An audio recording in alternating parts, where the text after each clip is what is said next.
Excavation team को घने जंगल के बीच जमीन के अंदर जाता एक पाइप दिखाई देता है। ये काफी हैरानी की बात थी क्योंकि जहां पर वो खड़े थे वो एक पुराना डेड वोल्केनो था जिसको पेड़ पौधे और घास ने पूरी तरह कवर कर लिया था। पाइप के अंदर देखने के लिए इसमें नाइट विजन कैमरा भेजने का फैसला किया गया। जब कैमरा अंदर गया तो करीब 30 मीटर नीचे जाने के बाद एक बहुत बड़े टनल का मंजर कैप्चर किया गया। ये 7 मार्च 2018 का दिन था और एक्सकवेशन टीम साउथ पोलैंड के शहर लुबान के करीब जमीन से 30 मीटर नीचे कुछ अनोखा देखने वाली थी। टनल के अंदर जब कैमरा घुमाया गया तो वहां पर हैरत अंगेज तौर पे उनको एक पटरी दिखाई दी। अभी वो इसी कश्मकश में थे कि यहाँ पटरी का क्या काम, तो दूर खड़ी एक माइन कार्ट ने उनकी तवज्जो अपनी तरफ कर ली। जब लोकल अथॉरिटीज को मालूम पड़ा तो वो वर्ल्ड वॉर 2 के जमाने में एक खो जाने वाले टनल का मैप लेकर आए। मालूम पड़ा कि ये टनल करीब 80 साल पहले वर्ल्ड वॉर 2 के दौर में बनाया गया था और पिछले कई सालों से लोकल अथॉरिटीज इसी टनल की तलाश कर रही थी। इस टनल की एंट्रेंस को भारी पत्थर रखकर बंद किया गया था, जिसके आगे सालों की मिट्टी और घास भूस ने इसकी एंट्रेंस के निशानात भी मिटा दिए। लेकिन अंदर से ये टनल हूबहू मैप पर दिखने वाले टनल से मैच कर रहा था। इसके अंदर पटरी और माइन कार्ट देखकर ऐसा मालूम होता है कि ये वर्ल्ड वॉर 2 के दौर में सामान स्टोर करने के काम आता था। टनल में मौजूद अक्सर लोहे के सामान को जंग लग चुका था। यहाँ से बेलचा, ड्रिल बिट्स और कुडाल जैसे टूल्स उसी हालत में मिले जैसे उनको 80 साल पहले नाज़ी मिलिट्री के सोल्जर्स ने रखा था। वर्ल्ड वॉर 2 के दौरान नाज़ी जर्मनी और जापान जैसी कंट्रीज से मुकाबला था अमेरिका और ब्रिटेन जैसे मुल्कों का। इस दौरान हिटलर की फौज ने हजारों की तादाद में अंडरग्राउंड बंकर्स बनाए थे। शुरुआत बेशक हिटलर ने की थी, लेकिन बाद में अलाइड फोर्सेस ने भी अंडरग्राउंड टनल्स और बंकर्स का इस्तेमाल करना शुरू किया। वर्ल्ड वॉर 2 के दौरान बंकर्स काफी स्ट्रेटेजिक इंपॉर्टेंस रखते थे और इनका मकसद डिफेंस और ऑफेंस दोनों के लिए था। यानी कहीं पे इनका काम दुश्मन के हमलों से बचना होता तो कहीं ये दुश्मन पर हमला करने के लिए काम आते थे।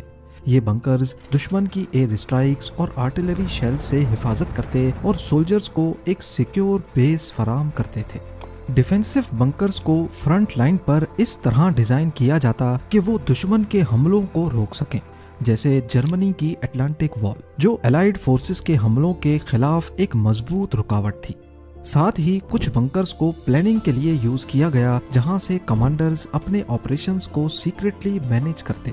वर्ल्ड वॉर 2 में इतने ज्यादा अंडरग्राउंड बंकर्स और वार रूम्स कंस्ट्रक्ट किए गए थे कि आज भी इनकी गिनती करना पॉसिबल नहीं है, क्योंकि इनमें से हजारों की तादाद में आज भी जमीन के अंदर कहीं दफन है। कहा जाता है कि वर्ल्ड वॉर 2 में अलाइड पावर्स और एक्सिस पावर्स ने अंडरग्राउंड बंकर्स पे इतना खर्चा किया था कि पूरी दुनिया में लोहे और सीमेंट की शॉर्टेज हो गई थी। एक एस्टीमेट के मुताबिक इन तमाम बंकर्स को बनाने में लगभग आज के 500 बिलियन से 1 ट्रिलियन डॉलर्स का खर्चा आया। यूं समझ लें कि अमेरिका की अफगानिस्तान में चलने वाली 20 साला जंग में रोजाना 300 मिलियन डॉलर्स खर्चा आता था, तो वर्ल्ड वॉर 2 में बंकर्स बनाने में रोजाना 460 मिलियन डॉलर्स। ये तो वो खर्चा है जो सिर्फ कंस्ट्रक्शन में हुआ। वर्ल्ड वॉर 2 में मैन पावर, लॉजिस्टिक्स और एम्यूनेशन के खर्चे का अंदाजा लगाना भी मुश्किल है। आइए इतिहास की तल्ख यादों में जाकर चंद बंकर्स के बारे में जानते हैं। दी अटलांटिक वॉल एक बहुत बड़ा कोस्टल डिफेंस सिस्टम था जो नाज़ी जर्मनी ने वर्ल्ड वॉर 2 के दौरान बनाया। ये 2400 माइल्स या 3800 किलोमीटर तक यूरोप के कोस्ट लाइन पर फैला हुआ था, जिसका मकसद समंदर से अलाइड फोर्सेस के हमलों से बचना था। 1940 से 1944 के दरमियान बनाए गए इस सिस्टम में हजारों बंकर्स, एम्यूनेशन डिपो और किले शामिल थे। उस वक्त हिटलर का फ्रांस के कई इलाकों पर भी कब्जा था। अटलांटिक वॉल का एक हिस्सा नॉर्दर्न फ्रांस के इलाके नॉर्मंडी में भी फैला हुआ था, जहां लॉन्जेस सरमर नामी आर्टिलरी बैटरी इंस्टॉल की गई। ये बंकर्स हैवी बम्बार्डमेंट्स को फेस करने और हमलों के वक्त डिफेंसिव फायर देने के लिए डिजाइन किए गए थे। नॉर्वे की बात की जाए तो इसका निचला हिस्सा नॉर्थ अटलांटिक ओशन से आने वाली अलाइड फोर्सेस को रोकने के काम आ सकता था। तभी हिटलर ने यहाँ पर भी अटलांटिक वॉल के कुछ हिस्से गाड़े हुए थे। यहाँ पर क्रिस्टियन सैंड जैसे फोर्ट्रेसेस नेवल रूट्स को प्रोटेक्ट करते थे। इसके अलावा नेदरलैंड्स भी उस वक्त नाजी के कंट्रोल में था और यहाँ पर नॉर्थ अटलांटिक के कोस्ट पर हजारों सेफनियन नामी बंकर्स बनवाए गए थे। नाजी जर्मनी की इस पूरी अटलांटिक वॉल, जिसमें underground bunkers, depots, tunnels, artillery batteries और किले शामिल थे, को फ्रिट्ज टॉड नामी एक जर्मन इंजीनियर की कंपनी ने बनाया था। 2,60,000 वर्कर्स, जिनमें ज्यादातर कैदी थे, उनसे ये तमाम स्ट्रक्चर्स सिर्फ 2 से 4 सालों के दरमियान जबरदस्ती बनवाए गए। आज भी अटलांटिक वॉल के कुछ पार्ट्स हिस्टोरिकल मॉन्यूमेंट्स के तौर पे मौजूद हैं, जो वर्ल्ड वॉर 2 की इंजीनियरिंग और उस पर होने वाले खर्चे का एहसास दिलाते हैं। जब हिटलर ने अटलांटिक वॉल बनाई तो उस वक्त अलाइड पावर्स के वहमो गुमान में भी नहीं था कि आगे चल के उनको कितनी मुश्किल का सामना करना पड़ेगा। फिर 1942 में एक वाकया हुआ जिसने अमेरिका और ब्रिटेन की आंखें खोल कर रख दी। कैनेडियन फोर्सेस जो अलाइड पावर्स का हिस्सा थीं, उन्होंने फ्रांस के इलाके डीएप पर एक हमले की प्लानिंग की, जिसको आज डीएप रेड के नाम से याद किया जाता है। इस हमले का मकसद हिटलर की बनाई गई अटलांटिक वॉल को समझना था कि आखिर वो काम कैसे करती है।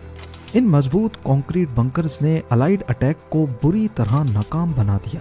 अलाइड ट्रूप्स जो कोस्ट लाइन पर लैंड करने की कोशिश कर रहे थे, वो नाजी जर्मनी के पावरफुल क्रॉस फायर का शिकार बन गए। ये अलाइड फोर्सेस के लिए एक बहुत बड़ा झटका था, क्योंकि उनको अटलांटिक वॉल की मजबूती से इतनी तवक्को नहीं थी। इस मिशन में 6,000 अलाइड सोल्जर्स आए थे, जिसमें से 3600 या तो मारे गए या फिर नाजी के हाथों कैदी बन गए। डीएप रेड के बाद अलाइड फोर्सेस को समझ आ गया कि अगर उन्हें हिटलर की हुकूमत पर कामयाब हमला करना है तो उन्हें भी बंकर्स और डिफेंसिव सिस्टम की प्लानिंग में काफ़ी इन्वेस्टमेंट करनी होगी। लिहाजा यूनाइटेड किंगडम, फ्रांस और सोवियत यूनियन समेत कनाडा में भी बंकर्स और टनल्स की कंस्ट्रक्शन में खूब खर्चा किया गया। चर्चिल वॉर रूम्स एक अंडरग्राउंड कॉम्प्लेक्स था जो लंदन में बना था। ये वर्ल्ड वॉर 2 के दौरान British prime minister Winston Churchill का हेडक्वार्टर था।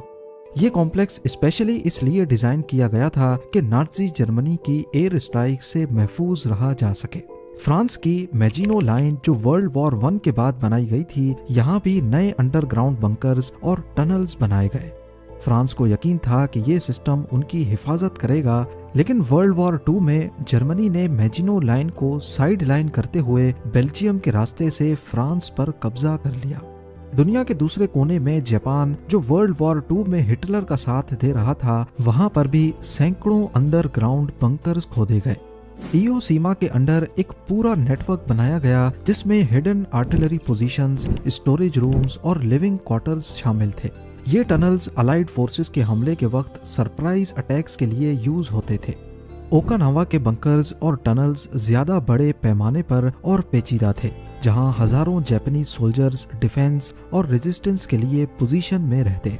ये डिफेंसिव सिस्टम अलाइड इन्वेजन्स को डिले करने और ज्यादा से ज्यादा को मौत के घाट उतारने के लिए डिजाइन किया गया था। वर्ल्ड वॉर 2 के दौरान तमाम कंट्रीज के बनाए जाने वाले बंकर्स की इंजीनियरिंग किसी चमत्कार से कम नहीं है। एक तो जंग का समा, ऊपर से हर चीज की शॉर्टेज और इन सब चैलेंजेस के साथ साथ हर गुजरते लम्हे एयर स्ट्राइक का खतरा रहता। और तो और अंडरग्राउंड टनल्स की कंस्ट्रक्शन में वर्कर्स की दम घुटने से मौत भी हो जाती थी। लेकिन इन सब चैलेंजेस के बावजूद हजारों बंकर्स ना सिर्फ बनाए गए, बल्कि इनमें से काफी सारे तो आज तक जमीन के नीचे उसी हालत में छुपे हुए हैं। खास तौर पर जो एक्सेस पावर कंट्रीज में बनाए गए थे, क्योंकि वर्ल्ड वॉर 2 के बाद जब उनका राज वहां से खत्म हुआ, उस वक्त या तो वहां से सोल्जर्स बंकर की एंट्रेंस को बंद करके भाग गए या फिर उसी के अंदर मर गए। लिहाजा किसी को पता ही नहीं चला कि कौन सा बंकर किस लोकेशन पे बना था। एक तरीका था इन तमाम बंकर्स और टनल्स की लोकेशन पता लगाने का, और वो था हिटलर की गवर्नमेंट के पास मौजूद सीक्रेट डॉक्यूमेंट्स। लेकिन वो भी या तो जला दिए गए या फिर किसी ऐसी जगह छुपाए गए जिसका सिर्फ उसी को पता था जिसने ये छुपाए थे। और खास तौर पर इन बंकर्स को कैमोफ्लाज करके बनाया जाता, यानी नेचुरल टेरेन में इनको ऐसे बनाया जाता कि किसी को भी पता ना चले कि यहाँ मिलिट्री बंकर है। इसी वजह से जंग के बाद ये बंकर्स छुपे के छुपे ही रह गए।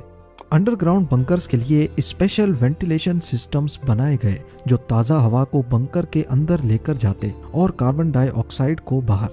नाज़ी लीडर एडोल्फ हिटलर ने अपने दौरे राज में कई बंकर्स का सहारा लिया। उनके ज़ेरे इस्तेमाल मशहूर ज़माना बंकर्स थे ईगल नेस्ट, जिसे कीलस्टाइन हाउस भी कहा जाता है। ये जर्मनी के ओबेरसेल्ज़बर्ग एरिया में 6000 फीट की ऊंचाई पर नाज़ी लीडरशिप की सीक्रेट मीटिंग्स और रिलैक्सेशन के लिए बनाया गया था। कंक्रीट और ग्रेनाइट को इस्तेमाल करते हुए इसमें बॉम्ब प्रूफ जैसी खसूसियात रखी गई थी। हिटलर का दूसरा मशहूर बंकर बर्लिन में मौजूद फ्यूरर बंकर के नाम से मशहूर है। 1944 में बनाया जाने वाला ये बंकर सिर्फ बंकर नहीं था, बल्कि ये पूरा हेडक्वार्टर था। बंकर को इस तरह डिजाइन किया गया था कि वो अलाइड बॉम्बिंग्स और आर्टिलरी से महफूज रहे। यहाँ हिटलर ने अपने आखिरी दिन गुजारे और 30 अप्रैल 1945 को यहीं अपनी जिंदगी खत्म की। आज इस बंकर का कोई हिस्सा भी सरफेस पर नहीं दिखता, लेकिन ये जगह वर्ल्ड वॉर 2 की हिस्ट्री का एक डार्क चैप्टर रहा है। अब बात करते हैं हिटलर के एक ऐसे बंकर की जहां उन्होंने जंग के सबसे ज्यादा दिन गुजारे। ये वुल्फ्स लेयर नामी बंकर कम बल्कि कोई किला ज्यादा लगता है, जो नॉर्थ जर्मनी में मौजूद जंगल के बीच में मौजूद है। इसके अंदर हिटलर का बेडरूम और उसके चारों तरफ ऑफिसेज मौजूद थे। इसकी कंक्रीट की छत करीब 7 मीटर मोटी बनाई गई थी। एक बजरी की मोटी लेयर पूरे किले नुमा बंकर को एयर स्ट्राइक्स और बॉम्बिंग से महफूज बनाती थी। एक मोटी स्टील की चादर का दरवाजा जो केमिकल अटैक से भी बचाता था।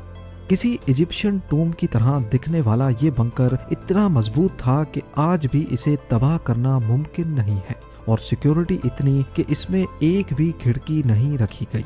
यहाँ एक खास वेंटिलेशन सिस्टम लगाया गया था जो ताज़ा हवा को पूरे बंकर के अंदर सर्कुलेट करता था। पर इतनी सिक्योरिटी के बावजूद भी इस बंकर को जंगल के लैंडस्केप में इनविजिबल किया गया था।